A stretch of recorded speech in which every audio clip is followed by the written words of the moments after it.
Hello student, अस्सलाम वालेकुम। कैसे हैं आप सभी लोग। तो आज के वीडियो लेक्चर के अंदर हम सॉल्व करने जा रहे हैं थर्मोकेमिस्ट्री चैप्टर नंबर 11 के लॉन्ग क्वेश्चंस। ओके, तो जो भी चैनल पर नया है तो चैनल को सब्सक्राइब कर लीजिए और वीडियो को लाइक करना मत भूलिएगा, ठीक है, अगर आप हमारे वर्क को अप्रिशिएट करना चाहते हैं, ठीक है, दिली तौर पर। Okay, descriptive question, long questions. Okay, date set. Stand and explain first law of thermodynamics को एक्सप्लेन करना है। Derive pressure volume work of a system, ठीक है, इसका सिस्टम का हमें ड्राइव करना है, ठीक है। तो बुक के अंदर आते हैं तो इजीली आप बुक के अंदर पेज नंबर खोल लें। तो आपने क्या करना है, बेसिकली आपने सवाल हमसे पूछ रहा है just and just state and explain first law. हमें स्टेट एंड एक्सप्लेन करना है, ठीक है। हमें बेसिकली क्या करना है, आपको तो आप आ जाए पेज नंबर 223 पर। तो सवाल क्या कर रहा है, स्टेट करना है और एक्सप्लेन करना है। तो आपने जस्ट क्या करना है, लिखना है, सुनिए गौर से, first law of thermodynamics states that, फिर उसके बाद ये ब्लू में लिखा है ये पूरा का पूरा लिख देना है, ठीक है। इसके बाद आपने नीचे हेडिंग डालनी है एक्सप्लेनेशन पर। एक्सप्लेनेशन के बाद ये क्या है, this law describes us the heat, ये एक्सप्लेनेशन में ये आ जाना है इसको, ठीक है। ये लिखने के बाद नीचे आ जाओ तो आपने ये जो है यहाँ पर टू डेवलप, यहाँ पर ये पूरा का पूरा जो है यहाँ से लेकर यहाँ तक लिख लेना है, ठीक है, पूरा पूरा हो जाएगा। इसके बाद आता है derivation of pressure volume work equation. तो आपने इसकी डेरिवेशन लिखनी है। तो डेरिवेशन में आपने मैकेनिकल वर्क कहाँ से कहाँ तक लिखना है। तो let's see, mechanical work due to expanding और squeezing of a system at constant pressure known as pressure volume work. Consider gas confined in a cylinder fitted and frictionless and movable piston of a cross section area A at constant external pressure. If the force exerted by the gas on the inner wall of the piston is greater than the external force, the piston move upward from height h1 to h2 and hence does some work which may be formulated W is equal to negative F h2 minus h1. Insertion of a negative sign indicates that external pressure opposes the expansion of gas. Since pressure is the force exerted on area, P is equal to force upon area, and thus the force is F is equal to PA. The work may be written as W, but A delta H represents the volume change delta V of the system. So work done on thermodynamics written as W is equal to negative P delta V. फिर आपने क्या करना है इसके बाद, तो बस आपने यहाँ तक पूरा का पूरा लिख लेना है, ठीक है, यहाँ तक लिख लेना है। क्या इसने हमारी बुक वालों ने डायग्राम मांगी है, ठीक है, नहीं मांगी, ठीक है, जस्ट सिंपल यहाँ तक आप लोगों ने यहाँ पर लिख लेना है। इससे पहले सवाल का जवाब मिल गया। देन सेकंड क्वेश्चन है, discuss the application of first law of thermodynamics eight constant pressure constant volume. चार थी हमारे पास, प्रेशर पर, वॉल्यूम पर, टेम्परेचर पर, एक और चौथी। तो इन्होंने मांगी है दो, तो हमें करना है दो को एक्सप्लेन, ठीक है। डिस्कस द एप्लीकेशन ऑफ, तो हमें थर्मोडायनेमिक दो, तो इसका जवाब हमने बना लिया है, ठीक है, नोट्स के अंदर। तो आंसर क्या इसका, the application of the first law of thermodynamics constant pressure and volume can be used to calculate the change in total internal energy and enthalpy of a system during a process, ठीक है।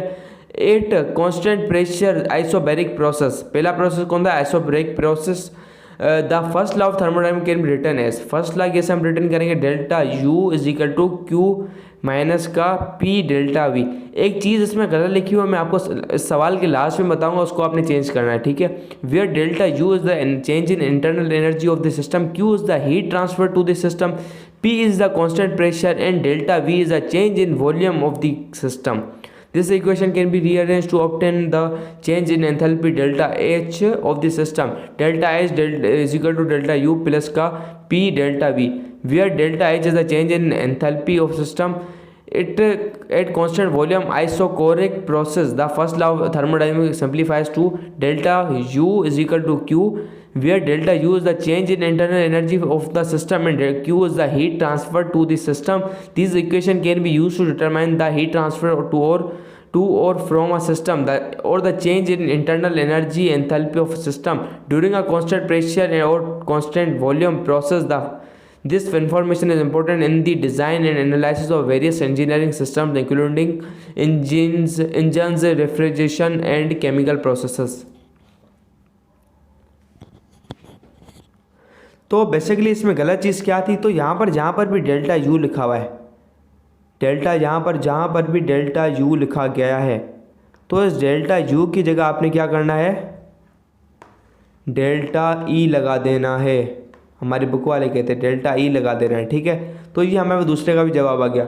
Then इसके बाद हमारे पास सवाल number आ जाता है तीसरा, state and explain Hess's law of enthalpy summation, discuss its applications, ठीक है। तो आ जाओ तो बुक के अंदर पेज नंबर 227 पर, ठीक है। तो आपने क्या करना है, यहाँ से लिखना है GSS, यहाँ पर ये पूरा का पूरा ये यहाँ से लेकर यहाँ तक लिख लिया, ओ सॉरी यहाँ तक लिख लिया पूरा। इसके बाद नेक्स्ट पेज पे 228 पर यहाँ से लेकर यहाँ तक लिख लेना है। इसके बाद एक्सप्लेनेशन की हेडिंग डालनी है, एक्सप्लेनेशन की हेडिंग डाल के यहाँ तक लिख लेना है, ठीक है। ये डायग्राम भी बना लेना तो अच्छा काम हो जाएगा, ग्रेट वर्क हो जाएगा। इसके बाद एप्लीकेशंस ऑफ हेस's लॉ की हेडिंग डाल के तो इस नोट्स के अंदर आ जाओ। तो नोट्स के अंदर आने के बाद आपको मिलेंगे एप्लीकेशंस, ठीक है, ऑफ हेस's लॉ। तो आपने क्या करना है, it helps in calculating the enthalpies of formation of those compounds which can not be determined experimentally. It helps in determining the enthalpy of allotropic transformation like C graphite and C diamond. It helps in calculating the enthalpy of hydrogen, ठीक है। तो ये आपके पास क्या आएगा, हेस law जो था आपके पास उसकी ये एप्लीकेशंस आ गई 3 की 3। तो ये तीसरे का भी आपको जवाब मिल गया। देन द क्वेश्चन नंबर 4 क्या है आपके पास, explain exothermic endothermic reaction with the help of energy diagram. तो एक्सोथर्मिक एंडोथर्मिक आपको रिएक्शन को एक्सप्लेन करना है एनर्जी डायग्राम की मदद पर। तो आप आ जाएं बुक के अंदर।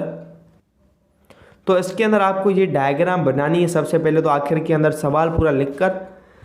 सवाल पूरा लिखकर ये डायग्राम आपने बनानी है, ठीक है। ये बहुत ज़्यादा इंपॉर्टेंट है क्योंकि इससे ही हमने एक्सप्लेन करना है, ठीक है।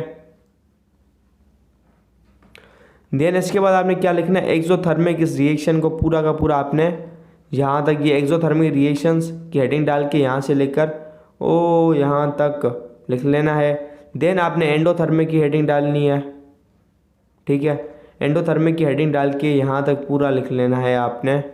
देन लास्ट के अंदर ये जो एनर्जी डायग्राम है तो ये आपने बना लेनी है क्योंकि सवाल का मेन मकसद यहीं पर ही इसकी मदद से हमें समझाना है, ठीक है। तो आई होप आप लोगों को ये पूरा लेक्चर ये जो है सॉल्यूशन समझ आ गया होगा। तो मिलते हैं नेक्स्ट वीडियो लेक्चर के अंदर, तब तक के लिए bye bye, keep learning and keep exploring. खुदा हाफिज़।